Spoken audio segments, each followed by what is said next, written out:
Hello viewers, আসসালামু আলাইকুম। আজকে আবারও একটি নতুন ভিডিও নিয়ে আপনাদের সামনে হাজির হয়েছি। আজকে আমাদের ভিডিওর বিষয়বস্তু হচ্ছে গুগল ড্রাইভ, কিভাবে আপনি গুগল ড্রাইভ ইউজ করবেন। তো আজকে আমরা যেই বিষয়গুলো দেখাবো সেটা হচ্ছে স্টেপ বাই স্টেপ। আমরা আজকে 7 থেকে 8টা বিষয়বস্তু দেখাবো। আর সেটা হচ্ছে প্রথমে আপনি কিভাবে একটি গুগল ড্রাইভ সাইন ইন করবেন, তারপরে ডেস্কটপে আপনি কিভাবে একটি ফাইল আপলোড করবেন এবং মোবাইলে কিভাবে আপনি একটি ফাইল আপলোড করবেন। তারপর হচ্ছে ডেস্কটপে কিভাবে আপনি একটি ফাইল ক্রিয়েট করবেন এবং মোবাইলে কিভাবে আপনি একটি ফাইল ক্রিয়েট করবেন। তারপর হচ্ছে আপনি যে ফাইলটা ক্রিয়েট করবেন ডেস্কটপে, সে ফাইলটা কিভাবে আপনার বন্ধুর সাথে অথবা আপনার কোনো ক্লায়েন্টের সাথে অথবা অন্য কারোর সাথে সে ফাইলটা শেয়ার করবেন, যাতে করে উনি ওই ফাইলটা এডিট করতে পারে অথবা ওই ফাইলটা দেখতে পারে। এবং মোবাইলে কিভাবে আপনি একটা ফাইল শেয়ার করবেন সেই বিষয়টা আমরা আজকে দেখাবো। তো প্রথমে আপনি যে কাজটা করবেন সেটা হচ্ছে আপনি গুগলে গিয়ে ওপেন গুগল ড্রাইভ ক্লিক করবেন। ওপেন গুগল ড্রাইভে চলে যাবেন। সেখানে গিয়ে drive.google.com লিখবেন। সেখান থেকে আপনার গুগল ড্রাইভ চলে আসবে। তো গুগল ড্রাইভ চলে আসার পর আপনি যে কাজটি করবেন, এখানে মাঝখানে ব্লু বাটন দেখা যাবে, গো টু গুগল ড্রাইভ। সেখান থেকে আপনি গুগল ড্রাইভে চলে যাবেন। তারপর হচ্ছে এখানে ইমেল অ্যাড্রেস চাইবে অথবা ফোন নাম্বার চাইবে। আপনি এখানে আপনার ফোন নাম্বার দিয়ে অথবা ইমেল অ্যাড্রেস দিয়ে আপনি এটা সাইন ইন করে নিতে পারবেন। তো সাইন ইন করার জন্য আপনি এখানে ইমেল অ্যাড্রেস দিবেন। ইমেল অ্যাড্রেস দিয়ে আপনি নেক্সট বাটনে ক্লিক করবেন। তারপর হচ্ছে আপনার কাছে পাসওয়ার্ড চাইবে। তো আপনি যদি সম্পূর্ণ নতুন হয়ে থাকেন এই গুগল ড্রাইভের জন্য, তাহলে আপনি একটা পাসওয়ার্ড ক্রিয়েট করে নিতে হবে। আর যদি আপনি আগে থেকে সাইন ইন করা থাকে তাহলে লগ ইন করার জন্য এখানে ইমেল অ্যাড্রেস দিয়ে আপনার আগের জানা সেই পাসওয়ার্ডটি দিয়ে দিবেন। এই ক্ষেত্রে যদি আপনি পাসওয়ার্ড ভুলে যান বা পাসওয়ার্ড জানা না থাকে, তাহলে আপনি মেল অ্যাড্রেস দিয়ে ফরগট পাসওয়ার্ড একটা অপশান আসবে, সেই ফরগট পাসওয়ার্ড অপশানে আপনি ক্লিক করে আপনার পাসওয়ার্ডটা ফিরে পেতে পারবেন। তারপর হচ্ছে আপনি এখান থেকে চলে যাবেন মাই ড্রাইভ। এখানে মাই ড্রাইভ একটা অপশান আছে, তারপর নিউ একটা অপশান আছে। আমরা নিউ অপশানের কী কাজ সেটাও দেখাবো। তারপর মাই ড্রাইভ হচ্ছে এখানে গুগল ড্রাইভ অ্যাকাউন্টে ঢোকার পর আপনার যে ড্রাইভটা সেটা হচ্ছে মাই ড্রাইভ। এই মাই ড্রাইভের একদম নিচে লেফট ডাউন কর্নারে আপনি এখানে একটা স্টোরেজ দেখতে পাচ্ছেন। এখানে সর্বমোট 15 জিবি একটা মেমোরি আছে, যার মধ্যে 5.9 জিবি মেমোরি অলরেডি ইউজ করা হয়েছে। এটা একদম ফ্রিতে আপনি ইউজ করতে পারবেন অনলাইনে। এটার জন্য আপনাকে কোনো টাকা পরিশোধ করতে হবে না। আপনি চাইলে ফেড দিয়ে আপগ্রেড স্টোরেজটাও নিতে পারবেন। তারপর হচ্ছে আপনি 2 নম্বরের যে একটা option uploading file on desktop, আপনি ডেস্কটপে কিভাবে একটা ফাইল আপলোড করবেন। তো ডেস্কটপে আপনি একটা ফাইল আপলোড করার জন্য প্রথমে আপনি এখানে একটা নিউ বাটন দেখা যাচ্ছে লেফট আপ কর্নারে, আপনি নিউ বাটনে ক্লিক করবেন।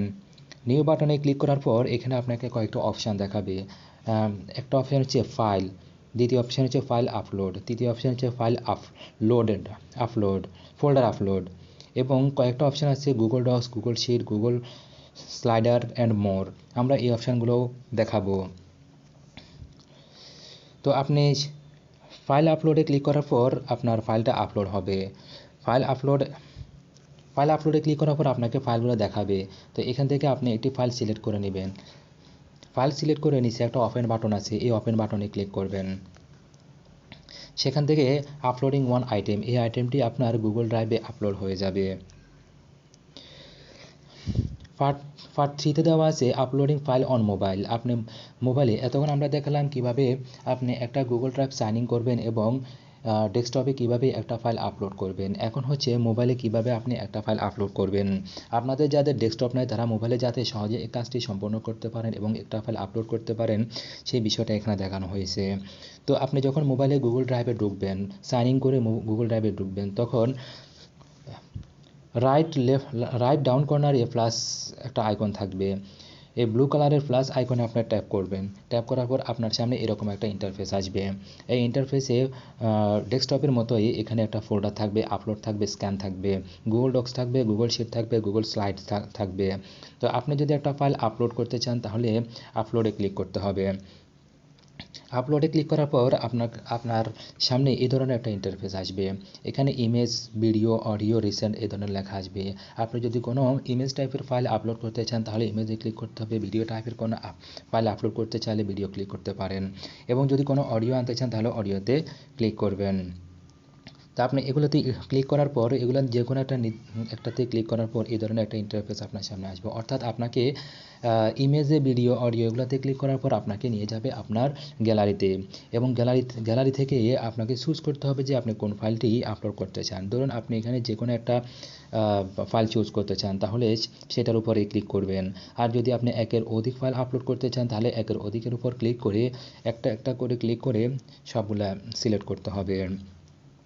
সিলেক্ট করার পরে আপনি ওপেন বাটনে ক্লিক করবেন। ওপেন বাটনে ক্লিক করলে সেখান থেকে আপনি ফাইলটা আপনার গুগল ড্রাইভে চলে আসবে। এখন আমি দেখাবো আপনাকে ক্রিয়েটিং ফাইল অন ডেস্কটপে কীভাবে একটা ফাইল তৈরি করবেন। ডেস্কটপে ফাইল তৈরি করার জন্য আপনি ডেস্কটপের গুগল ড্রাইভে চলে যাবেন। গুগল ড্রাইভে চলে যাওয়ার পর লেফট টপ কর্নারে একটা নিউ বাটন থাকবে, ওই নিউ বাটনে ক্লিক করবেন। নিউ বাটনে ক্লিক করার পর আপনার সামনে আগের মতো এরকম একটা ইন্টারফেস আসবে। সেখান থেকে আপনি একটা গুগল ডক্স তৈরি করতে পারবেন। গুগল ডক্স তৈরি করার জন্য আপনি গুগল ডক্সে চলে যাবেন। তো এখানে আমি বলে রাখি, গুগল ডক্সের পরে যে গুগল শিট আছে, গুগল ডক্সটা ইউজ হয় গুগল একটা ডকুমেন্টস হিসেবে, আমরা MS ডকুমেন্টস যেভাবে ইউজ করি সেই হিসাবে। আর গুগল শিটটা ইউজ হয়ে থাকে MS এক্সেল যে আমরা ইউজ করি এক্সেলের মতো, এবং গুগল স্লাইডার হচ্ছে পাওয়ার পয়েন্টের মতো। তো MS ওয়ার্ড, তাহলে আপনার প্রশ্ন জাগতে পারে যে MS ওয়ার্ড, MS এক্সেল বা পাওয়ার পয়েন্ট আমি তো ওখান থেকে ইউজ করতে পারতেছি, আমি কেন গুগল ড্রাইভ থেকে ইউজ করব? গুগল ড্রাইভ থেকে ইউজ করার একটাই ভালো উপায় হচ্ছে, গুগল ড্রাইভ থেকে ইউজ করার যে বড় উপকার সেটা হচ্ছে যে আপনি এটা অনলাইনে কাজ করতে পারবেন। আপনি এখানে গুগল ডক্সে কাজ করে এই কাজটি আপনি অন্য কাউকে দিতে পারবেন। আপনি চাইলে আপনার কোনো ফ্রেন্ডের সাথে বা কোনো ক্লায়েন্টের সাথে এটা শেয়ার করতে পারবেন, যাতে করে সেম কাজটা উনিও দেখতে পারে এবং উনিও এডিট করতে পারে। একই সাথে আপনি গুগল ডক্সে একটা গ্রুপ কাজ করতে পারবে, 2 জন 4 জন 5 জন একসাথে কাজ করতে পারবে। এই জন্য Google Docs, Google Sheet, Google slider এগুলা আমাদের জন্য উপকারী। তারপর হচ্ছে আপনি যে গুগল ডক্সটি ওপেন করবেন তার একটা নাম দিবেন। ধরুন আপনি এখানে দিলেন পার্সোনাল ফাইল, এই ধরনের একটা নাম দিলেন। তারপর হচ্ছে গুগল ডক্সে আপনি আপনার প্রয়োজন মতো যে কোনো ধরনের একটা ডকুমেন্টস ক্রিয়েট করবেন। যে কোনো ধরনের লেখালেখি বা যে কোনো ধরনের এডিটিং, যে কোনো একটা ডকুমেন্টস ক্রিয়েট করবেন। ক্রিয়েট করার পরে এখানে আপনার একটা ফাইল তৈরি হয়ে যাবে। এখন আমি আপনাদেরকে পার্ট 5-এ দেখাবো ক্রিয়েটিং ফাইল অন মোবাইল। একইভাবে এই কাজটা আপনি মোবাইলে কীভাবে করবেন। তো মোবাইলে করার জন্য আপনার রাইট ডাউন কর্নারে একটা প্লাস বাটন থাকবে। এই প্লাস বাটনে আপনি ক্লিক করবেন। ক্লিক করার পর আপনার সামনে এই ধরনের একটা ইন্টারফেস আসবে। এখানে ফাইল থাকবে, আপলোড থাকবে।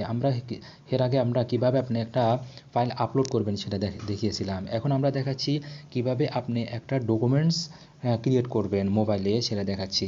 তো এক্ষেত্রে আপনি গুগল ডক্সে ক্লিক করবেন। আর যদি আপনি MS এক্সেলে কাজ করতে চান তাহলে গুগল শিটে ক্লিক করবেন। আর কোনো পাওয়ার পয়েন্টের কাজ করতে চাইলে আপনি গুগল স্লাইডে ক্লিক করতে পারেন। তো আমরা এখন দেখাচ্ছি গুগল ডক্সের কাজ। তো আপনি চলে যাবেন গুগল ডক্সে, সেখান থেকে আপনাকে এডিট করে একটা নাম দিতে হবে। এখানে আপনি আপনার পার্সোনাল ফাইল বা কোনো একটা নাম দিয়ে বা আপনার নাম দিয়ে আপনি যে কোনোভাবে এটাকে এডিট করে ফাইলের একটা নাম দিবেন, যাতে করে ফাইলটা দেখলে আপনিও বুঝতে পারবেন যে আপনার এই ফাইলে কী রয়েছে। তারপর হচ্ছে ফাইলটা ওপেন করার পর উপরে একটা প্লাস বাটন আসবে, ওই প্লাস বাটনে ক্লিক করবেন। প্লাস বাটন ট্যাপ করবেন, তখন আপনার একটা ফাইল ক্রিয়েট হয়ে যাবে। এই ফাইলটা থাকবে সম্পূর্ণ ব্ল্যাঙ্ক। এই ব্ল্যাঙ্ক ফাইলের মধ্যে আপনি লেখালেখি করে আপনার একটা ডকুমেন্টস ক্রিয়েট করতে পারবেন। এখানে যে কোনো ধরনের আপনি লেখালেখি বা যে কোনো ধরনের এডিটিং করতে পারবেন। করার পর আপনার একটা ফাইল তৈরি হয়ে যাবে। এই ফাইলটা আপনি সেভ করার জন্য লেফট আপ কর্নারে একটা টিক মার্ক থাকবে, এই টিক মার্কটাই আপনি ট্যাপ করবেন। তারপর হচ্ছে 6 নম্বরে আমি আপনাকে দেখাবো শেয়ারিং ফাইল অন ডেস্কটপ। আপনি ডেস্কটপে কীভাবে একটা ফাইল শেয়ার করবেন। ডেস্কটপে আপনাকে একটা ফাইল শেয়ার করার জন্য প্রথমে ফাইলটা সিলেক্ট করবেন। এখানে একটা ফাইল সিলেক্ট করা আছে। দেন হচ্ছে আপনি ফাইলটা সিলেক্ট করার পর আপনার ল্যাপটপের বা ডেস্কটপের রাইট টপ কর্নারে একটা থ্রি ডট বাটন থাকবে, এই থ্রি ডট বাটনে ক্লিক করবেন। থ্রি ডট বাটনে ক্লিক করার পর এখানে অনেকগুলো অপশান আসবে। প্রথম অপশানটি হচ্ছে শেয়ার, তারপর দ্বিতীয় অপশান হচ্ছে মুভ টু। আপনি মুভ টু করতে চাইলে মুভ টু হচ্ছে আপনি আপনার গুগল ড্রাইভের মধ্যে এক ফোল্ডার থেকে আরেক ফোল্ডারে, এক ফাইল থেকে আরেক ফাইলে নিতে পারবেন। আর শেয়ার বাটন হচ্ছে আপনি এখান থেকে আপনার ফ্রেন্ডের সাথে, আপনার ক্লায়েন্টের সাথে বা আপনার আর অন্য কোনো লোকের সাথে এটা আপনি শেয়ার করতে পারবেন। তারপরে শেয়ার বাটনে ক্লিক করার পরে এখানে এই ধরনের একটা ইন্টারফেস আসবে। তো এই ইন্টারফেসে একটা কলমের মতো একটা আইকন থাকবে, কলমের মতো এই আইকনে আপনি ক্লিক করবেন। এই কলমের মতো আইকনে ক্লিক করলে তিনটা অপশান আসবে। একটা অপশান হচ্ছে ক্যান এডিট, আপনি এটাকে এডিট করতে মানে আপনি যে ফাইলটা আপনার ফ্রেন্ডের সাথে শেয়ার করবেন সেই ফাইলটা সে এডিট করতে পারবে যদি আপনি ক্যান এডিটে ক্লিক করেন। আর ক্যান কমেন্টে ক্লিক করলে সে শুধু কমেন্ট করতে পারবে। আর ক্যান ভিউতে ক্লিক করলে সে শুধু ভিউ করতে পারবে, কমেন্টও করতে পারবে না, এডিটও করতে পারবে না আপনি যে ফাইলটিও আপনার ফ্রেন্ডের সাথে শেয়ার করবেন সেটি। তারপর হচ্ছে এই কলাম আইকনের পাশে যে বক্সটা আছে, এই বক্সটাতে আপনি এক বা একের অধিক ইমেল অ্যাড্রেস শেয়ার করতে পারবেন। তো আপনি আপনার যে ফ্রেন্ডকে এটা শেয়ার করতে চাচ্ছেন সেই ফ্রেন্ডের এখানে ইমেল অ্যাড্রেসটা বসাই দিবেন। তারপর হচ্ছে অ্যাড এ নোট, ইমেল অ্যাড্রেসের নিচে একটা বড় ধরনের একটা বক্স আছে, এই বক্সে আপনি অ্যাড এ নোট একটা নোট লিখতে পারবেন। অর্থাৎ আপনি আপনার ফ্রেন্ডকে যে ফাইলটি শেয়ার করতেছেন এই ফাইলটি কেন শেয়ার করতেছেন, সে ফাইলটি দিয়ে কী করবে বা কী করতে হবে এই কথাটা আপনি অ্যাড এ নোটে লিখে দিতে পারবেন। তারপর হচ্ছে নিচে একটা সেন্ড বাটন থাকবে, এই সেন্ড বাটনে আপনি ক্লিক করবেন। সেন্ড বাটনে ক্লিক করলে ফাইলটি তার কাছে চলে যাবে এবং সে ফাইলটি যথাসময়ে পেয়ে যাবে। তারপর হচ্ছে 7 নম্বরে আমি আপনাদেরকে দেখাবো শেয়ারিং ফাইল অন মোবাইল, কীভাবে আপনি মোবাইলে একটা ফাইল শেয়ার করতে পারবেন। তো ডেস্কটপের মতো মোবাইলে ফাইল শেয়ার করার জন্য আপনি প্রথমে এই ফাইলটি সিলেক্ট করবেন। সিলেক্ট করার পরে রাইট টপ কর্নারে একটি থ্রি ডট বাটন আছে, এই থ্রি ডট বাটনে ক্লিক করতে হবে। থ্রি ডট বাটনে ক্লিক করার পর অ্যাড পিপল নামে একটা অপশান আসবে, এই অ্যাড পিপল নামে যে অপশান থাকবে সেই অপশানে আপনি ক্লিক করবেন। ক্লিক করার পর একইভাবে এখানে পিপল নামে একটা বক্স আসবে, পিপল নামে এই বক্সে আপনি আপনার ওই ফ্রেন্ডের ইমেল অ্যাড্রেসটা দিয়ে দিবেন এবং তার পাশে যে কলামের মতো আইকনটা আছে কলামের মতো আইকনে ক্লিক করবেন। আইকনে ক্লিক করলে একইভাবে can edit, can comment and can view নামে তিনটা অপশান আসবে। এখানে যদি আপনি চান যে আপনার ফ্রেন্ড আপনার ডকুমেন্টসটি এডিট করতে পারুক তাহলে সেটা আপনি ক্যান এডিট দিবেন। তো এখানে আমি বলে রাখি, আপনি যদি ক্যান এডিট দেন, ক্যান এডিট দিয়ে আপনি ইমেল অ্যাড্রেসে যদি আপনার একের অধিক বন্ধুর মেল অ্যাড্রেস এখানে দিয়ে থাকেন, ধরুন আপনি 5 জনের ইমেল অ্যাড্রেস এখানে দিয়েছেন, তাহলে 5 জন একই সাথে আপনার এই ফাইলটি পাবে এবং 5 জন একই সাথে ওই একই শিটে কাজ করতে পারবে। তারপর হচ্ছে একটা মেসেজ, আপনি এখানে একটা মেসেজ লিখবেন, যে কোনো ধরনের একটা মেসেজ আপনি আপনার ফ্রেন্ডদের উদ্দেশ্যে লিখবেন। লেখার পর তারা সেখানে দেখতে পাবে এবং সেখান থেকে আপনি উপরে একটা সেন্ড বাটন আছে, সেন্ড বাটন তীরের মতো একটা বাটন আছে যেটাকে বলা হয় সেন্ড বাটন, আপনি সেন্ড বাটনে ক্লিক করে দিবেন। সেন্ড বাটনে ক্লিক করে দেওয়ার পরে এই ফাইলটি আপনার বন্ধুদের কাছে চলে যাবে। তো আজকে আমি আপনাদেরকে গুগল ড্রাইভ সম্পর্কে অনেক কিছু দেখিয়েছি। তো আপনারা যদি এরকম আরও ভিডিও পেতে চান তাহলে আমার এই চ্যানেলের সঙ্গে থাকুন এবং আমার চ্যানেলটি সাবস্ক্রাইব করে আমার চ্যানেলের সঙ্গে থাকতে চেষ্টা করুন। ধন্যবাদ।